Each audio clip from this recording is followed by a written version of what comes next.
Olá pessoal, tudo bem? Eu sou o professor Welson. Essa é a nossa primeira aula da disciplina Didática do Ensino Superior. Alguns chamam Metodologia e Didática do Ensino Superior. Nessa disciplina, vocês verão os meios necessários para uma prática crítica e reflexiva na docência do ensino superior. Qualquer pós-graduação que você faça, de especialização, dentro da área de licenciatura, ela te habilita a ministrar aula no ensino superior também. Com essa de vocês não é diferente.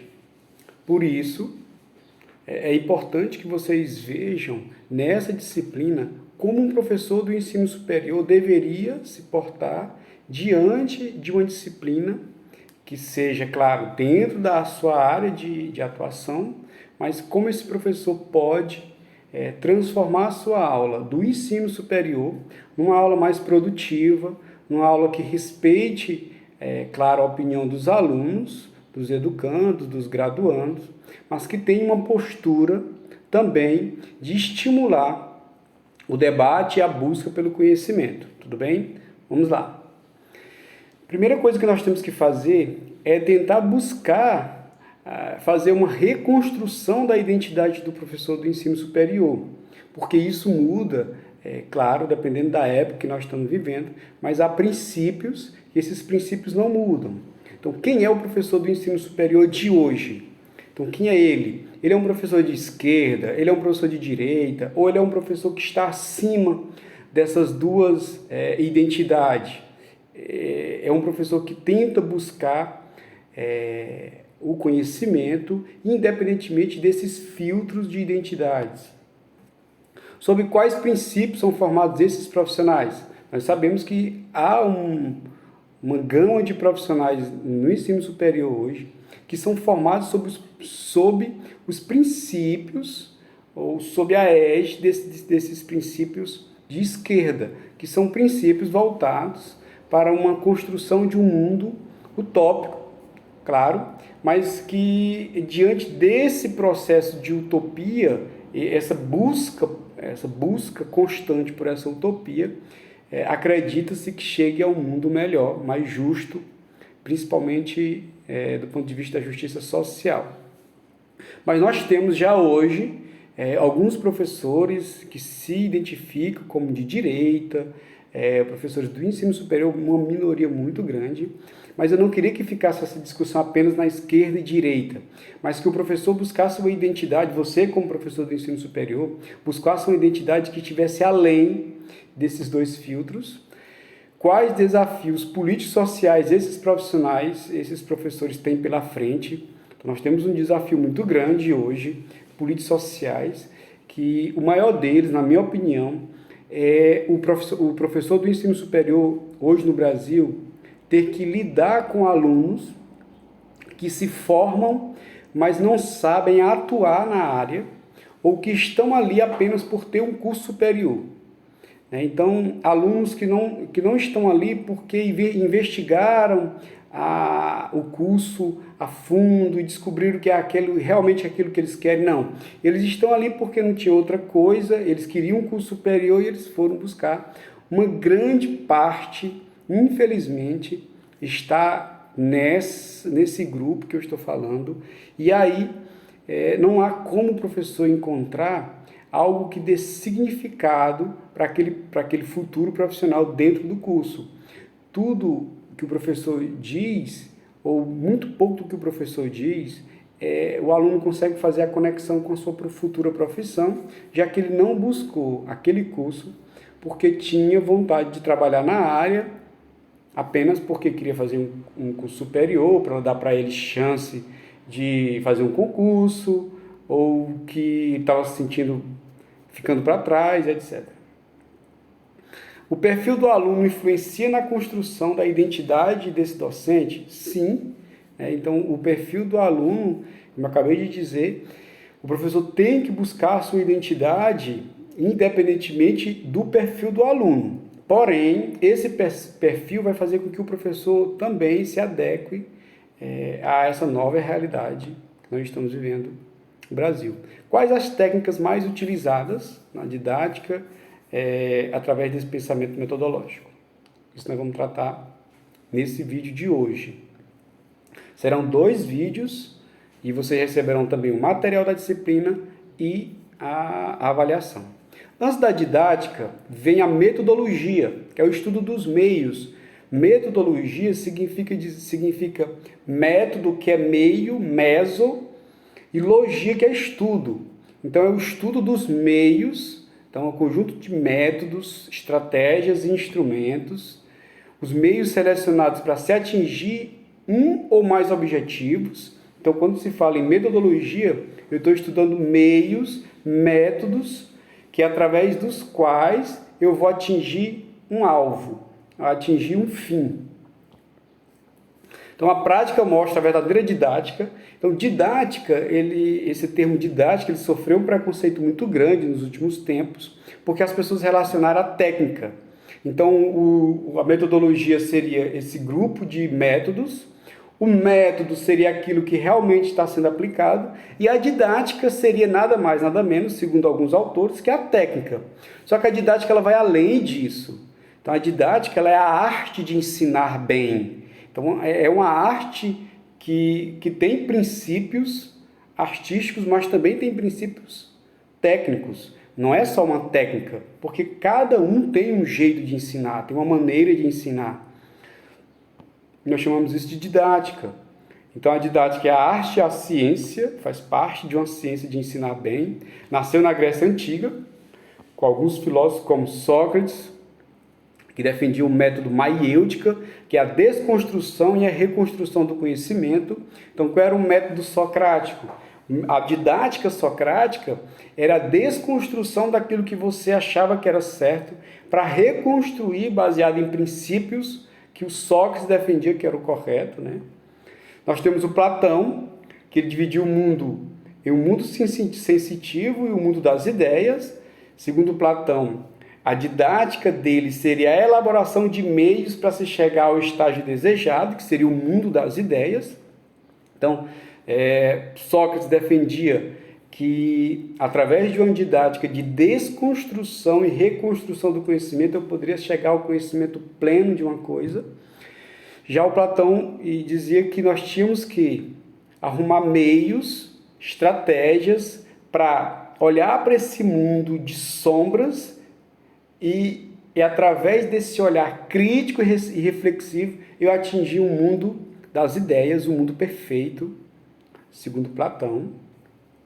E tem Aristóteles, que basicamente identificou um jeito, um meio, uma maneira de nós chegarmos a conhecimentos filosóficos a partir de conhecimentos meramente técnicos. O que significa dizer conhecimentos técnicos? Conhecimentos que não eram frutos de uma reflexão. Então, a minha reflexão me fazia evoluir para um conhecimento filosófico através das virtudes que eu tinha. Então, essa ideia que eu mostrei para vocês, é a ideia, rapidamente, de uma didática que nasceu no berço da Grécia Antiga, né, e influenciou até os dias de hoje. Só que essa didática sofreu uma influência muito grande na Idade Média, assim como todo conhecimento, já que a Igreja Católica se apropriou do conhecimento e ela colocou um fundamento religioso que por completo, ele deturpou todo o conhecimento que tinha sido criado na Grécia Antiga, os clássicos chamados. Então, a didática também sofreu essa influência da Igreja Católica na Idade Média. Então, a Igreja eu tratei como sepultamento da didática, já que a didática era algo que vinha através de uma reflexão,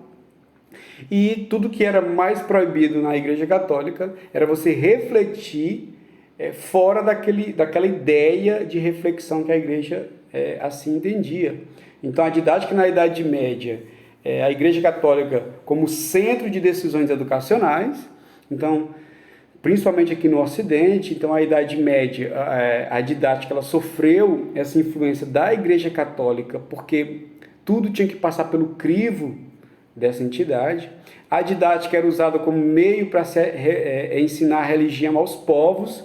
Então imagina só, a didática que na Grécia Antiga ela foi pensada para eu refletir sobre algo que está acontecendo comigo, sobre a atualidade, e a partir daí eu criar um mundo melhor, eu criar oportunidades diferentes, ela veio apenas nesse momento para catequizar povos baseados na fé católica.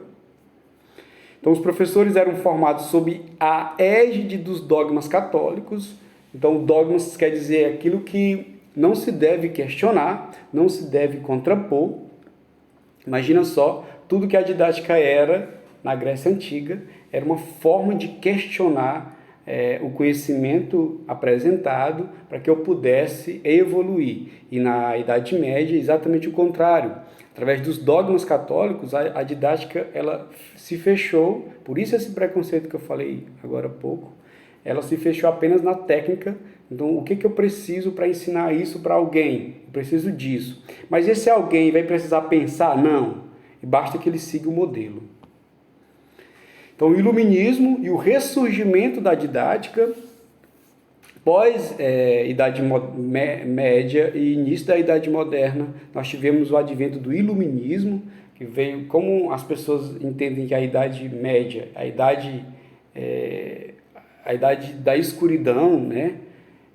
Por quê? Porque a idade da escuridão, apesar de estar ali com a Igreja Católica, mas como a Igreja proibia que se pensasse fora desse mundo católico, desse mundo religioso, então o conhecimento ele esteve preso a esse mundo. Com o iluminismo, a ideia de iluminar aquilo ali, né, a idade das trevas e tudo mais,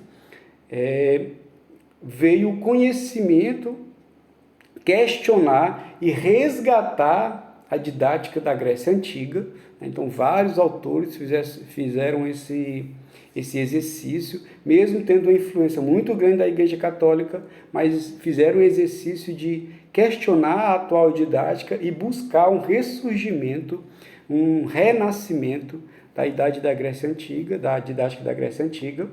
Então, a didática magna de Amós Comênios, 1632, essa data não é ela certa, ela pode ser 1632, em alguns escritos você encontra 1627. Por quê?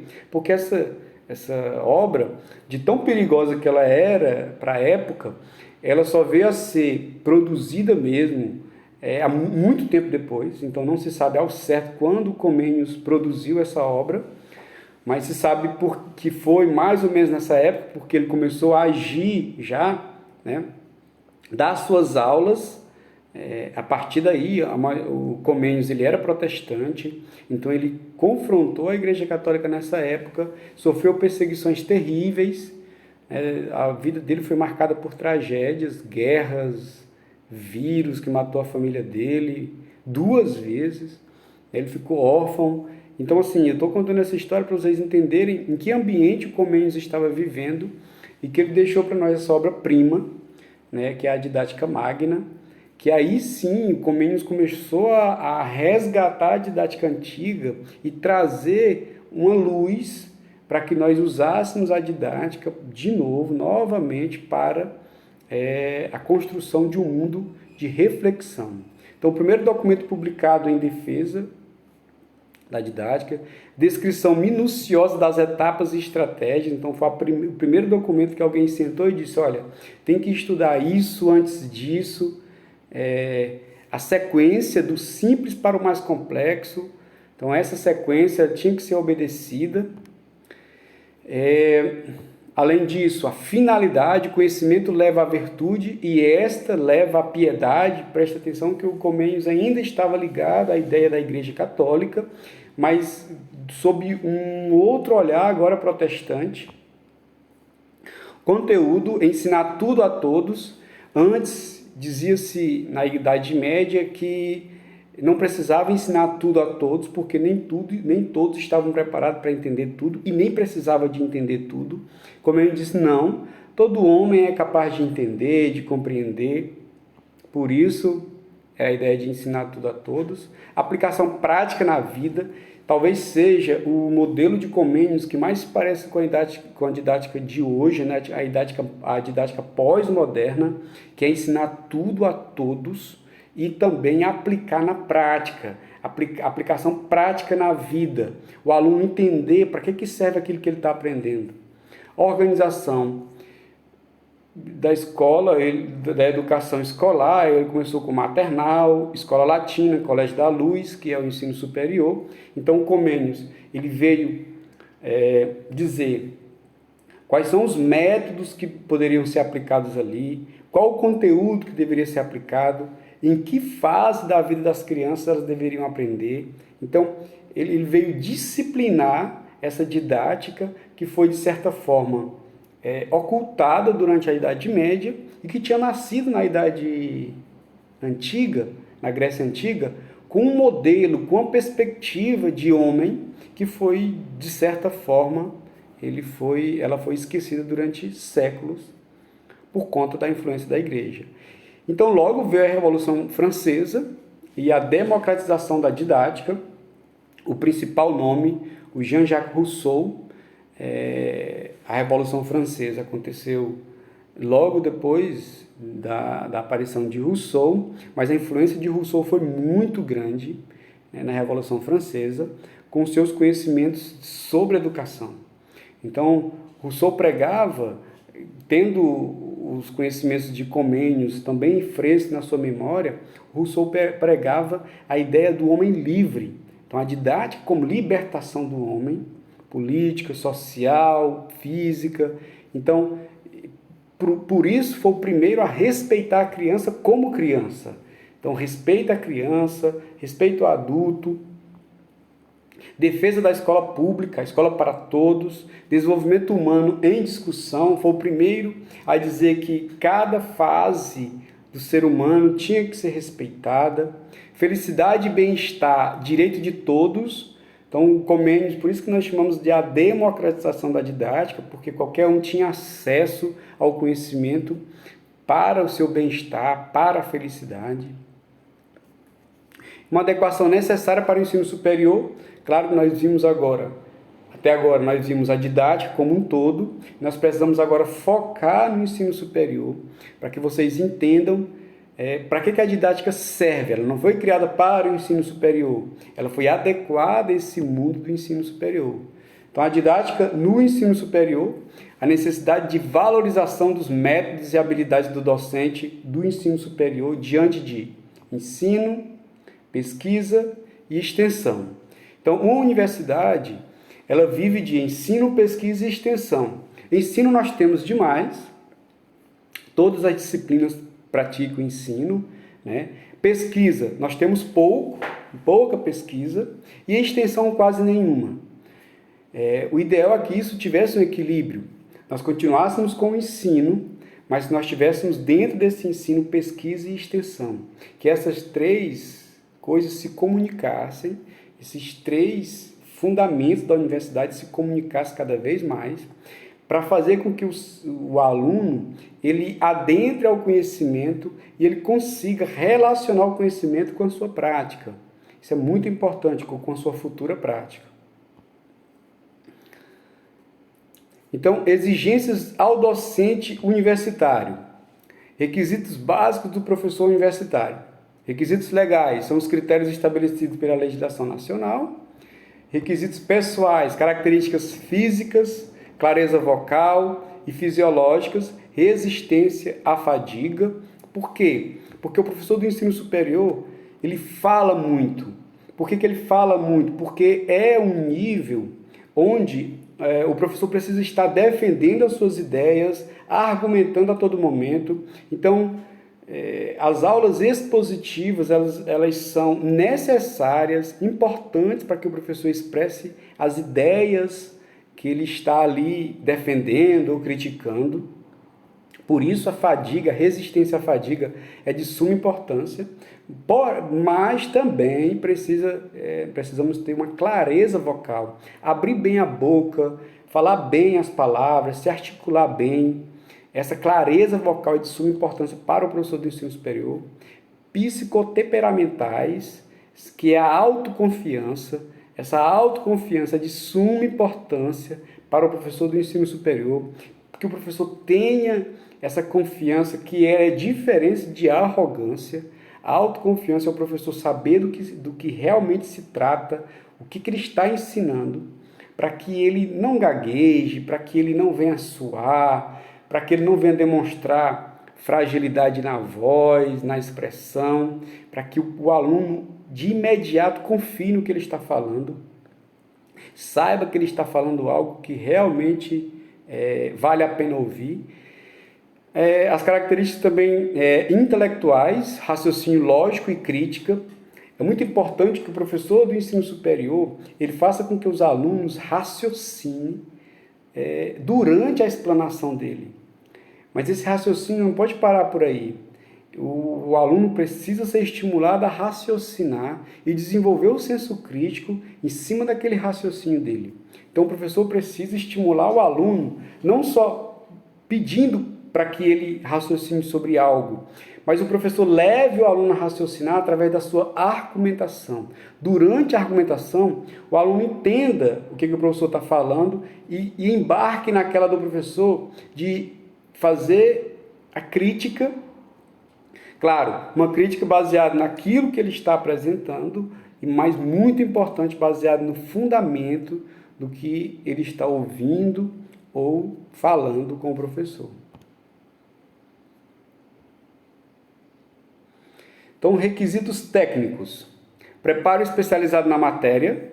Nós precisamos de um preparo especializado na matéria. Você não pode ser uma pessoa que conheça a matéria apenas superficialmente. Você precisa ter um conhecimento apurado do que você está falando, para que possa ressaltar os aspectos fundamentais de suas aplicações práticas. Eu preciso falar do fundamento do que eu estou dizendo, de onde aquilo nasceu,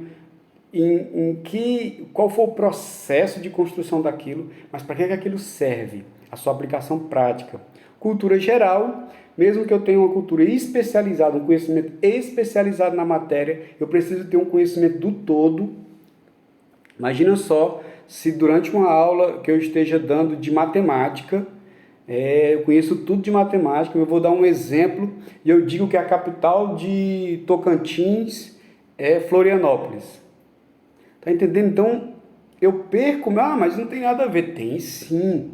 Eu preciso dizer que a capital de Tocantins é Palmas, porque é um conhecimento, uma cultura geral. Eu preciso ter um conhecimento básico das outras disciplinas. Mesmo que eu tenha um conhecimento especializado na minha, eu preciso ter um conhecimento ali da cultura geral para que eu possa fazer conexões, relações, e elas precisam ser verdadeiras. Todas as áreas do conhecimento se interrelacionam e apresentam condicionamentos econômicos, sociais, políticos. Eu tenho que saber o que está acontecendo na Ucrânia, com a Rússia, eu tenho que saber o que é a OTAN, por que existe esse conflito, que a União Europeia, quais as suas intenções ali, qual a intenção dos Estados Unidos, quais as intenções da Rússia, o que tem a ver com a antiga União Soviética, em que ano aquele país...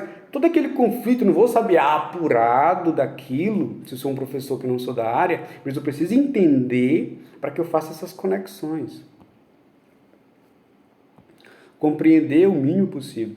E tem o conhecimentos e habilidades pedagógicas, estrutura e funcionamento do ensino superior. Preciso entender qual é a estrutura e funcionamento do ensino superior. Estou dando aula no ensino superior, eu tenho que saber o que é uma graduação básica, uma pós-graduação estrito sensu, lato sensu. Eu tenho que saber o que é uma especialização, um mestrado, doutorado, um pós-doutorado, PhD. Eu preciso mostrar para os meus alunos qual é o mundo que se apresenta para eles no ensino superior e estimulá-los a crescer nesse mundo também. Planejamento de ensino, psicologia da aprendizagem, métodos de ensino, técnicas de avaliação. Tudo isso eu tenho que conhecer, eu tenho que saber esse mundo da aprendizagem, esse mundo pedagógico para o ensino superior. Então, o professor universitário e as habilidades de ensino.